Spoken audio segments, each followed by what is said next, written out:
Привет, друзья! Сегодня новая история из моей жизни. Приятного просмотра, спасибо за лайки и ваше внимание. Смотрите внимательно.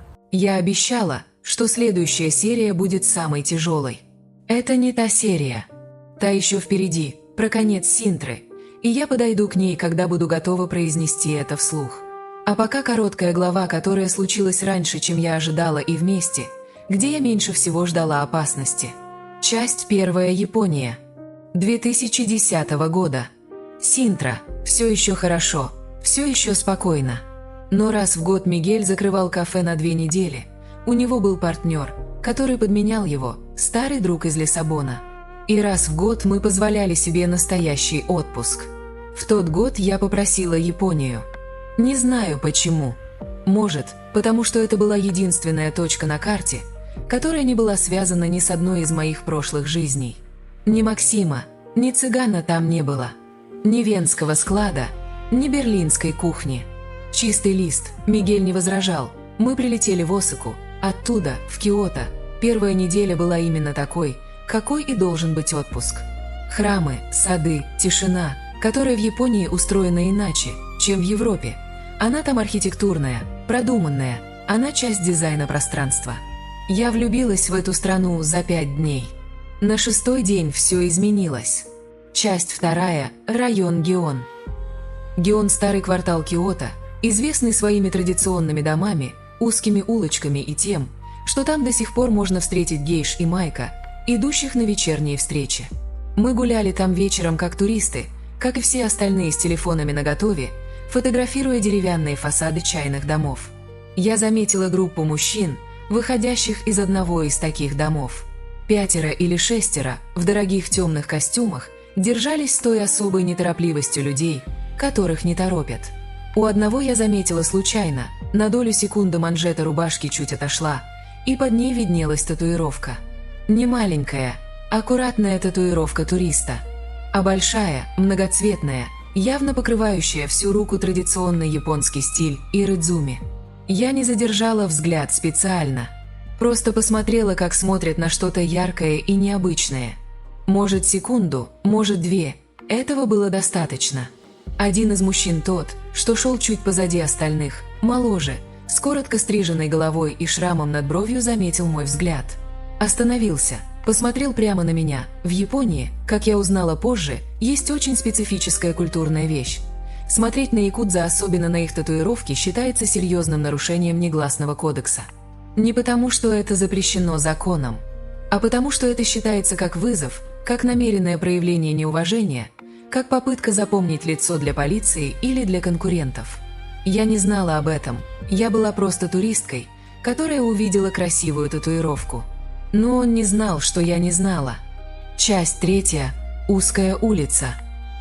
Мигель в тот момент отстал, когда фотографировал фасад чайного дома в нескольких метрах позади. Я осталась одна на секунду на узкой улице Гиона, где дом стоит так близко, что в сумерках это похоже на коридор. Молодой мужчина со шрамом подошел, сказал что-то по-японски резко, тихо, с той интонацией, в которой не нужно знать язык, чтобы понять, это невежливый вопрос. Я не понимала слов, но я понимала тон. Это был тон человека, привыкшего, что его слова имеют последствия. Он стоял близко, слишком близко, и тогда я увидела точнее, почувствовала, потому что было уже почти темно, что в опущенной вдоль тела правой руке у него блеснуло что-то металлическое, не пистолет, что-то меньше, лезвие. Я не закричала. Удивительно, но в момент настоящей опасности тело почему-то выбирает тишину, а не крик. Во всяком случае, мое тело так делало уже не первый раз. Я сделала шаг назад, он сделал шаг вперед. И тогда раздался голос пожилой, властный, на японском, но с такой однозначной интонацией приказа, что не нужен был перевод. В конце улицы стоял старик, невысокий, в простой темной одежде, без каких-либо внешних признаков того, что он имеет значение. Но молодой со шрамом мгновенно изменился и выпрямился, убрал руку с лезвием за спину, склонил голову. Старик сказал что-то еще. Короче, молодой человек поклонился глубоко, явно извиняясь, и быстро ушел в противоположном направлении. Старик подошел ко мне, посмотрел внимательно, не угрожающе, скорее оценивающе, как смотрит на непонятный объект, который оказался в неправильном месте. Сказал по-английски, с сильным акцентом, но разборчиво. «Вы туристка. Вы не знали. Уходи из этого района. Сейчас». Я кивнула. Ноги не сразу послушались, но я пошла. Быстро. Часть 4. Кто это был? Мигель догнал меня через минуту. Он не видел, что произошло, только заметил, что я ушла далеко вперед и выгляжу странно. Я рассказала ему все, пока мы шли быстро, не останавливаясь, пока не вышли из квартала Гион на освещенную главную улицу. В отеле, успокоившись, я спросила консьержа, осторожно, общими словами, что это был за район и кто там обычно бывает по вечерам. Консьерж, молодой японец, говоривший на хорошем английском, объяснил вежливо, но прямо. Некоторые чайные дома в Гионе действительно используются группами, которые западные туристы называют якудза, для приватных встреч. Туристам не рекомендуется задерживаться там после заката и тем более фотографировать или смотреть на посетителей.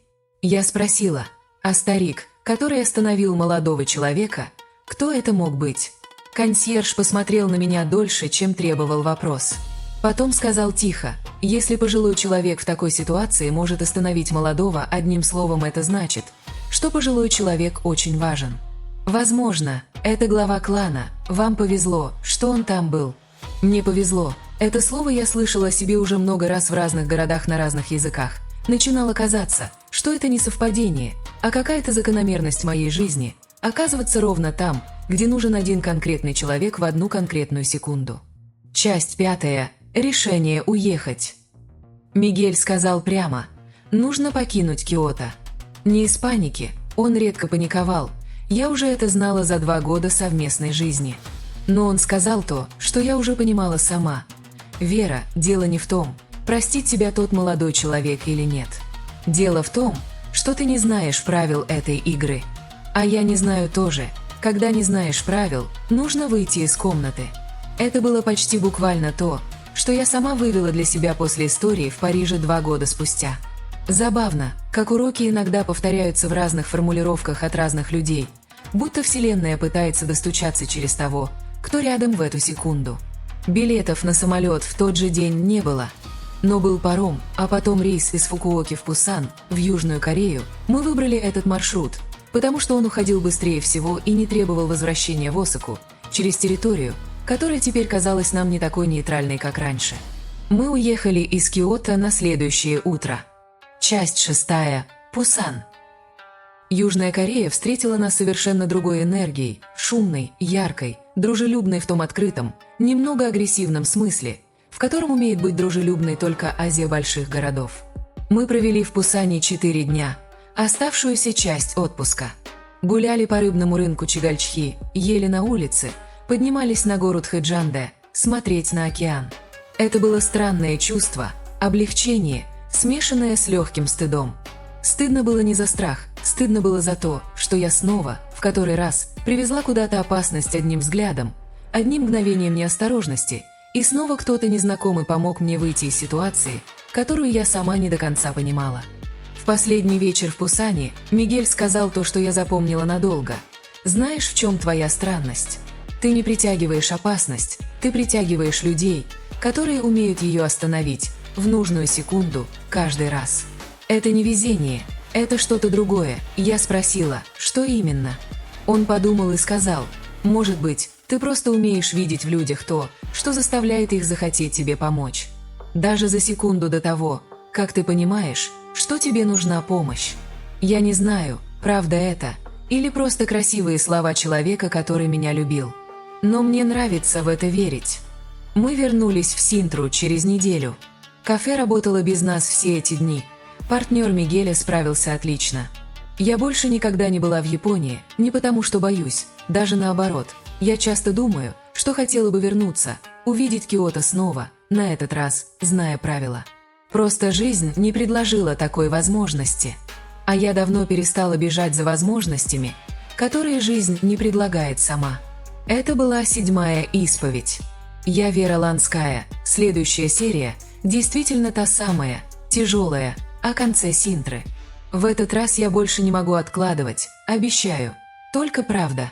Какой бы она ни была.